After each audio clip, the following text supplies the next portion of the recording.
તો સુરેન્દ્રનગરમાં ખાણ ખનીજ તંત્રની કાર્યવાહી સામે આવી છે, જેમાં વહેલી સવારથી ખનીજ ચોરો સામે તવાઈ બોલાવવામાં આવી। સુદામડા ગામે ગેરકાયદેસર ખાણો પર દરોડા પાડવામાં આવ્યા। ટ્રક સહિત કરોડોનો મુદ્દામાલ પણ જપ્ત કરવામાં આવ્યો છે। સુરેન્દ્રનગરમાં ખાણ ખનીજ તંત્રની આ મોટી કાર્યવાહી, વહેલી સવારથી ખનીજ ચોરો સામે તવાઈ બોલાવવામાં આવી છે। ભાવેશ અમારી સાથે જોડાઈ ગયા છે। ભાવેશ, આ કઈ પહેલી આવી ઘટના નથી કે જ્યારે જે ખાણ ખનીજ વિભાગ દ્વારા દરોડા પાડવામાં આવ્યા હોય ત્યારે કેટલો મુદ્દામાલ જપ્ત કરવામાં આવ્યો છે?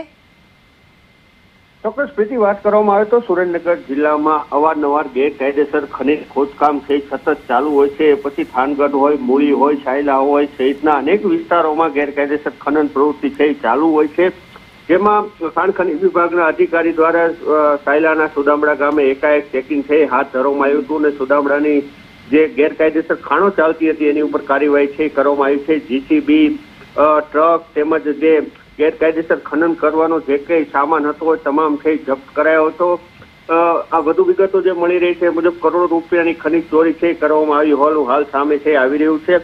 જે ખનન થયું છે એની માપણી છે કરવામાં આવી છે। માપણી બાદ કેટલા રૂપિયાનું ખનન છે અત્યાર સુધી કરવામાં આવ્યું છે, એનો દંડ છે કઈ રીતે ફટકારવામાં આવે છે તો આવનારો સમય જ કહેશે। પણ વધુ એકવાર સુરેન્દ્રનગર જિલ્લામાં ખનીજ ચોરો છે બેફામ થયા છે અને એને ડામવા માટે થઈ ખાણ ખનીજ વિભાગ છે એક્શન મોડમાં આવી અને કાર્યવાહી કરી રહ્યું છે। આભાર તમામ વિગતો માટે ભાવેશ।